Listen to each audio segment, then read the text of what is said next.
السلام علیکم دوستانو، په دې هیله چې ټول به راته روغ او جوړ است. افغانستان او بنګلادیش ترمنځ لومړۍ شل لوبه روانه ده چې افغانستان ډېر خوندور په زړه پورې توپخونه وکړله.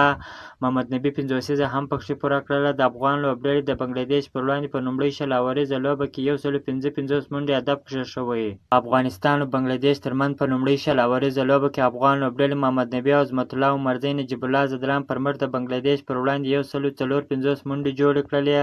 په دې لوبه کې که څه هم د افغانستان پیلیز توپوهونکې ښه نه وځلېدله، خو وروسته محمد نبي او نجیب الله زدران بیا یو څه ملګرتیا وکړله. ورپسې بیا محمد نبي او عظمت الله عمرزی هم ښه لوبه وکړله، هدف یو څه لوړ کړ. محمد نبي په دې لوبه کې 50 پوره کړله او تر پایه په 54 منډو باندې ناسوځېدلی هم پاتې شو. په دې منډو کې 1 شپږیزه او 4 څلوریزې شاملې وې.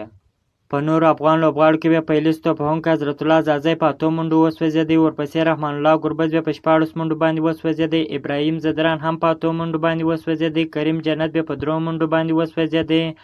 نجیب الله زدران بیا 23 منډې جوړ کړلې. عظمت الله عمرزی بیا د 4 شپږیزو پر مټ باندې 33 چټکې منډې جوړې کړلې او راشد خان بیا هم ورپسې په 3 منډو باندې وسوځېدی. افغانستان لوبډلې بیا په ټاکل شویو 10 اورونو کې د 7 لوبغاړو په سوځېدو سره 155 منډې جوړې کړلې او د بنګلادیش توپ اچوونکي شکیب الحسن بیا 2 لوبغاړي وسوځوله او نورو لوبغاړو بیا یو لوبغاړی وسوځوی.